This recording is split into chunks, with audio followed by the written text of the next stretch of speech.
How to use same Snapchat account on two devices.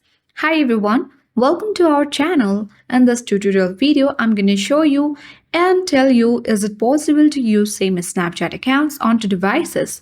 Do watch the video till the end and don't forget to subscribe our channel for more tech and tips videos.